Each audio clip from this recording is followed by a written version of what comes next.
This corner is the difference between a piece of furniture that sells and a piece of furniture that sells for a premium. It's a single detail that, when done right, can clearly add $100 or more to the value of your work. But when it's done wrong, it makes the whole piece look cheap, no matter how good the rest of it is. So what's the secret? It's a technique called the waterfall miter, and it's one of the biggest visual cues that separates a hobby project from a high-end commission. It's not about magic, it's about a method. And today I'm going to show you exactly how to do it. We'll be building this set of nightstands, and I'll walk you through the entire process. From how the material you choose tells a story to how to execute this perfectly. And even how to recover when a simple mistake almost ruins your entire project. This is the secret to the $100 corner. So, why does a normal miter, even a perfect one, often feel a little off? It's because the grain creates a visual stop sign. The lines of the wood crash into each other instead of flowing together. It breaks the illusion. The secret to fixing this starts before you even think about cutting. It starts with seeing the final piece inside a single chosen board. You're looking for a board with a consistent grain pattern, something with clear lines that will tell a story. A board like this with wild grain or a bit not where you want to cut is just going to fight you. For this to work, the wood has to be on your side.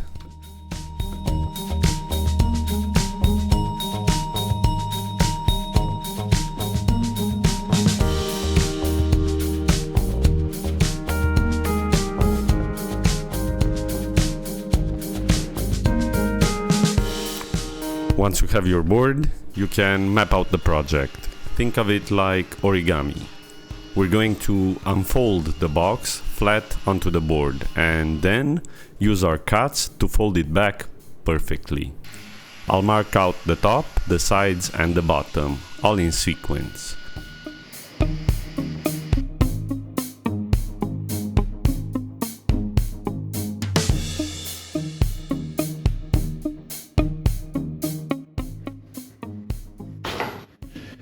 That second cut I made, holy man. It pinched my riving knife and I couldn't get it moving. So yeah, multiple tries. Fun times. But we have the walls for our nightstands.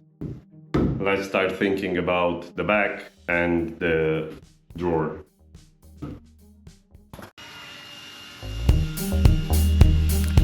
So the map is drawn.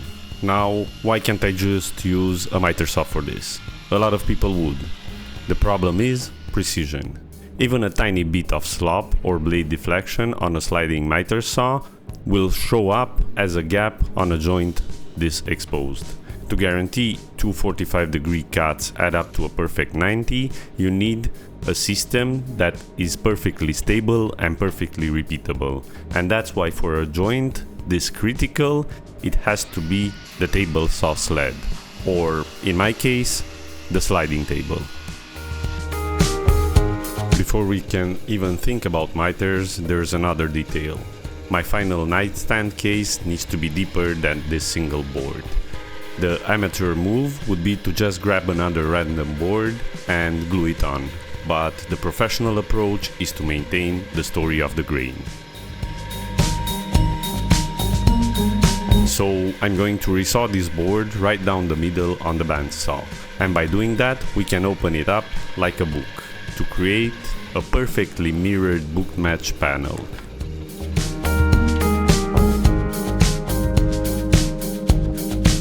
The first rule of a good miter is that it starts with a perfectly flat and square stock.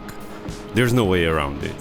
Any twist or bow in the board, even a tiny one, will show up as a gap in that final corner. So I took my time here at the jointer and planer, making sure the boards were close to perfect as I could get them. This is also where I milled the sapel for the drawer fronts at the same time, just to be efficient. And a quick but important note on safety here. Sapel, like a lot of exotic woods, can be a potent irritant. The dust can cause some serious respiratory issues down the line. So for me, a good respirator isn't optional. It's essential anytime I'm cutting or sanding these types of woods. It's just a smart habit to get into.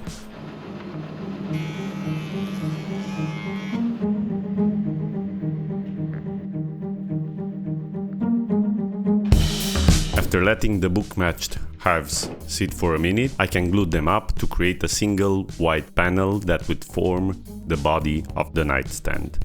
A good even layer of glue and some clamping pressure, it's all it needs. It's the panel that holds the entire story of the grain we want to preserve.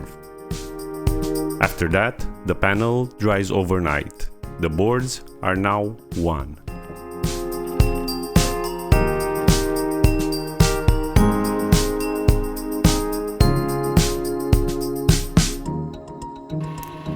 All it needs now is to be perfectly flat again. So I took them to the drum sander and sanded them down back to being perfectly flat. Here's another small tip here. When you're milling your lumber, make it a little bit oversized if you have a drum sander. At the glue up, you don't have to worry about making the perfect joint. You have to make it just good enough, and then you can take it to the drum sander and sand it to the final dimension without worrying about having the material too thin.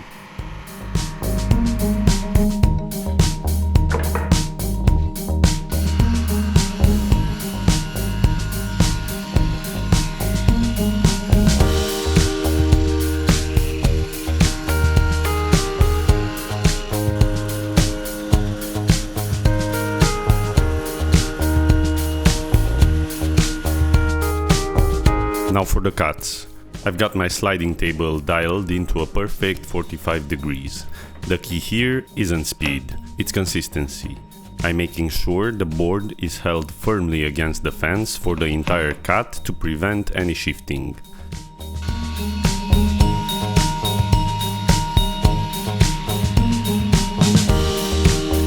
We make the first cut, then carefully flip the board end for end to make the corresponding cut for the first corner. This is why the labels are so important. They remove all the guesswork. If you lose the track of the sequence, the grain pattern won't line up and the whole effect is lost. I just repeat this process for the remaining 3 corners, making sure my technique is identical for every single cut.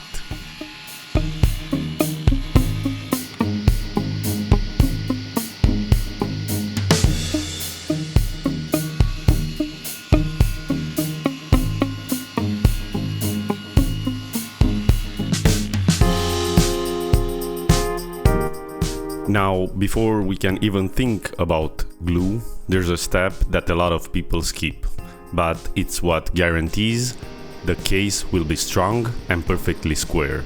I'm cutting a shallow groove or a dado to hold the back panel.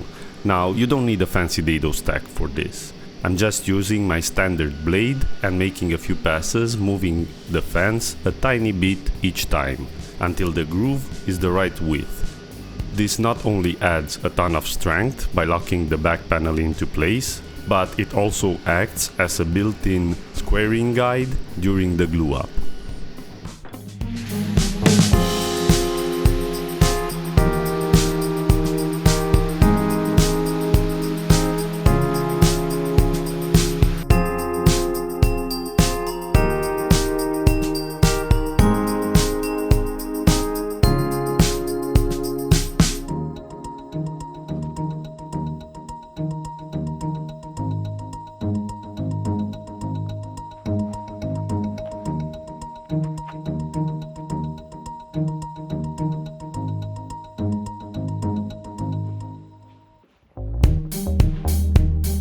And this brings us to the final assembly. A thin, even layer of glue in the miters is all you need.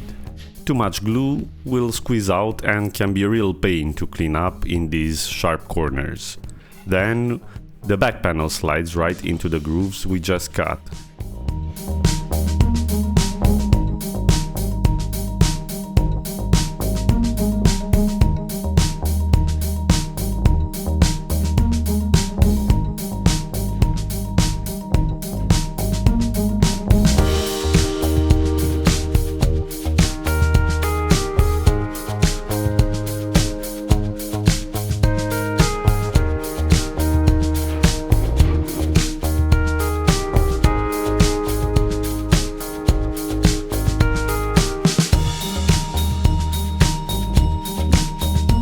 You can actually feel it pulling the case into alignment. I'll get the clamps on, applying just enough pressure to close the joints. If you have to crank down hard, something else is wrong. A final check on the diagonal measurements to confirm everything is square, and it is. It's perfect. Now comes the hardest part of any glue up: walking away and letting it dry. With the main carcass in clamps, I could finally turn my attention to the drawers.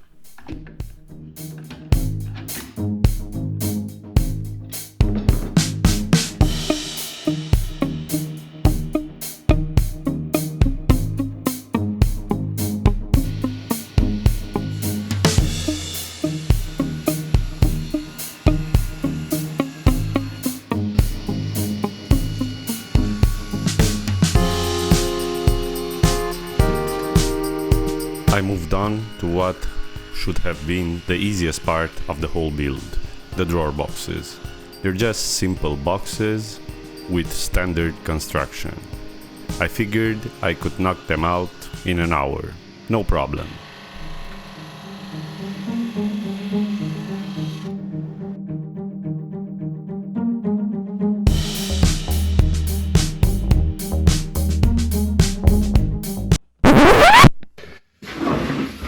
So yeah, after being a complete idiot and making this drawer too small, not wide enough,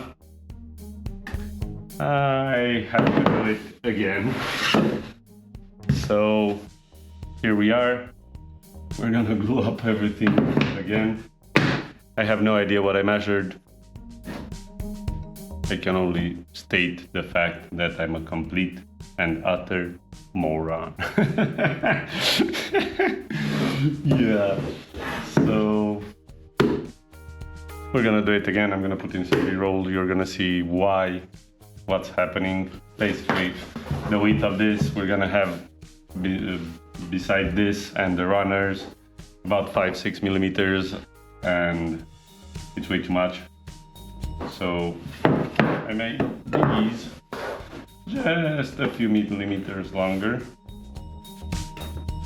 and they should be fine, hopefully.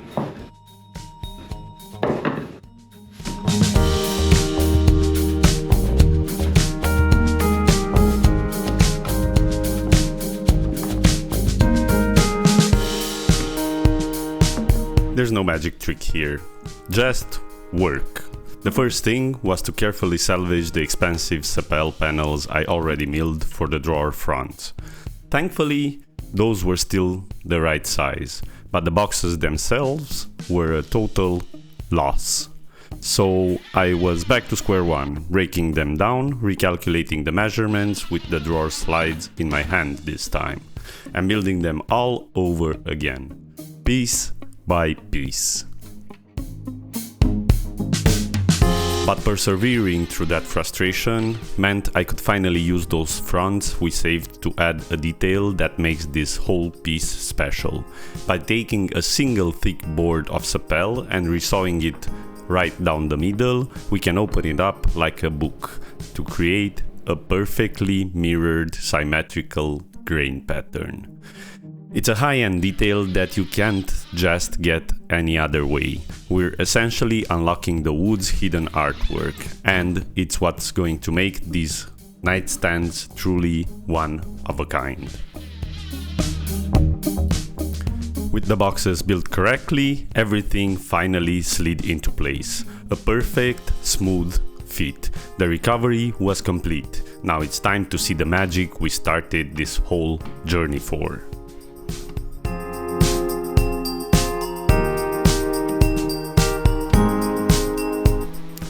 The first step is to sand the corners perfectly flush. I'm starting with a low grit around 80, just to knock down any slight misalignment and dried glue, and then working my way up to the grits to 220. You have to be careful here not to round over the corner. The goal is to make it feel a single, sharp, unbroken surface. And then the magic. This is the moment a finish like Rubio monocoat really shines. Watch as it hits the raw wood. The grain comes alive, and that is exactly what we were hoping for. You can see the lines of the wood traveling down the top and flowing seamlessly right over the edge and down the side. That's the waterfall. It's no longer two pieces of wood glued together, it's one continuous visual element.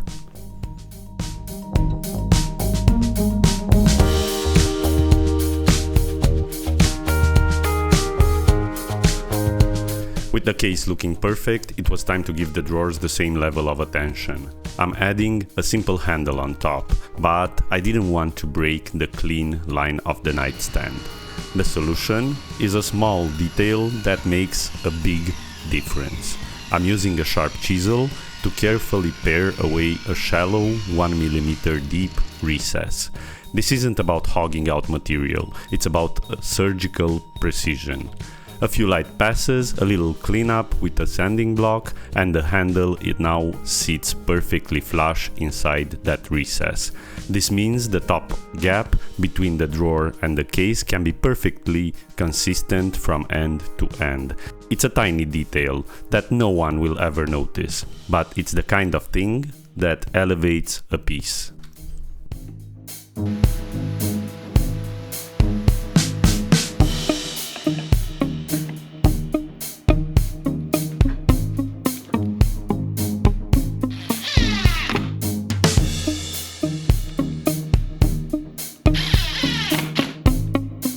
Now for my absolute favorite trick for installing inset drawer fronts. Getting that perfect even gap all the way around can drive you crazy. So instead of measuring and guessing, I use playing cards and double-sided tape. By putting a few cards in the inside of the frame, we're creating a perfect uniform space. I used 3 cards on the bottom and 2 on each side. Then a couple of small pieces of high-strength double-sided tape to go on the drawer box. This is a temporary hold, but it needs to be strong enough. I slide the drawer in, and now I can just press the sapel front right into place, knowing it's resting perfectly on those card spacers. When I pull the drawer out, the front is positioned with flawless even gap all the way around. Now, all I have to do is drive a few screws from the inside to make the connection permanent. It's a foolproof method that takes all the stress out of one of woodworking's most stressful jobs.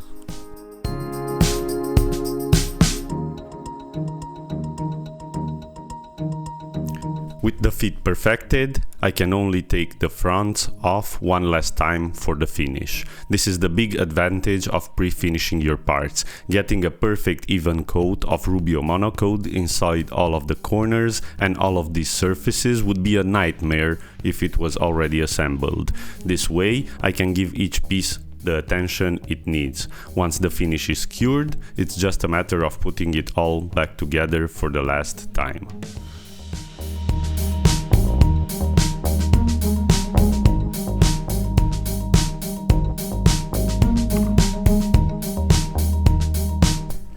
So there it is. In the end, this project wasn't about one perfect joint. It was about a mindset, understanding why something works, not just how to do it.